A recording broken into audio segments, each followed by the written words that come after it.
My name's Andy Walker. This is my wife, Jennifer, and we have 3 kids, Addie, Isaiah, and Cece, and then we're adopting Judah from China.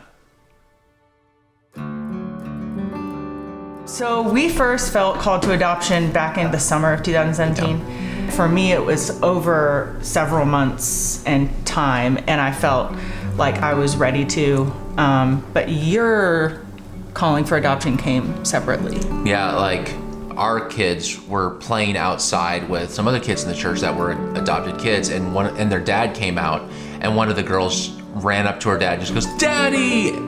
And like something about that, I've never felt something that I can truly attribute to the Holy Spirit so distinctly, because adoption was not my radar, and suddenly it was like, we have to adopt.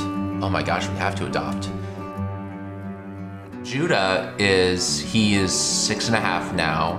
He's deaf, and from what he's profoundly deaf. So even hearing aids. So we've been learning ASL for about 2 years. For about 2 years now, and when he gets here, we're going to teach him ASL. So when we first felt called to adoption, we were talking about what country, and our heart was kind of led to China. But then we started reading the requirements there, and so we were like, okay, well, we have to wait to actually start this process. So even though we've only been in the official adoption process since April 2019, it's felt like it's been 4 years, because we had so much preparation and prayer and raising money while we were waiting so we could actually start the process. Like, to paint a picture, the spot that we're at right now, if there was no COVID, we would be on a plane in 2 weeks. And so it's like everyone talks about 2020 starting in March for them, but for us, 2020 started at the beginning of 2020. At the beginning of 2020. Yeah, before it even hit America, it was already affecting us because all of our paperwork just stopped. We would have been on a plane in May. We would have been on a plane in May, but at the spot we're at right now, everything's done. There's a room that's been ready for over a year. Yeah. We were gifted with a new bedroom for Judah. And so there's a bunk bed in there without another kid in it. And so there were nights when Isaiah would just be crying in bed saying, "I wish my brother was home. I wish my brother was here." Yeah. It's hard to explain it to him. Yeah. And it's hard to explain why it's taking so long. Yeah. I don't know that he fully understands why. You read in the Psalms and you see David processing these very raw emotions with God. And it's kind of been that season where why God, why are we in this waiting season? We still trust you.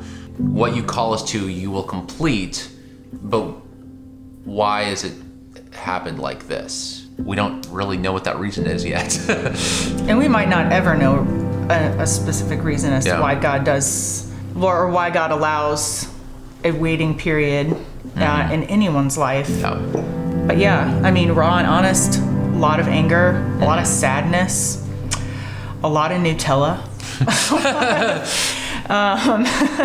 Because we have a child on the other side of the world that we can't get to and that we can't take care of.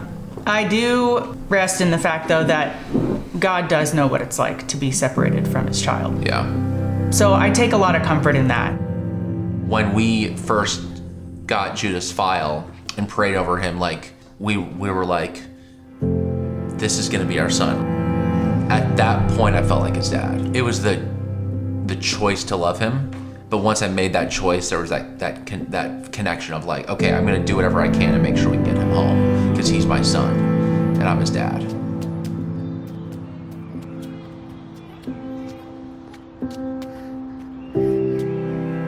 God chose us to be adopted sons and daughters in his spiritual family, and I think of that in the same way of when we chose Judah, that's when he became ours. There's something special about the fact that we chose Judah because we wanted him in our home. Yeah. We wanted him to be our child. Guys, I'm excited to see Isaiah and Judah interact and sign together.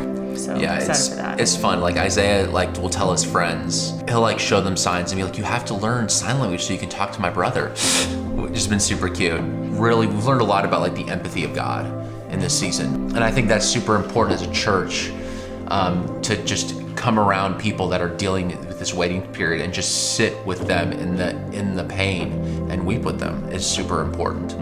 The story that's resonated most with me in this season is the story of Lazarus. Jesus empathized with Mary and them, like when Lazarus died. Even though he knew he was going to raise him from the dead, he still wept with them.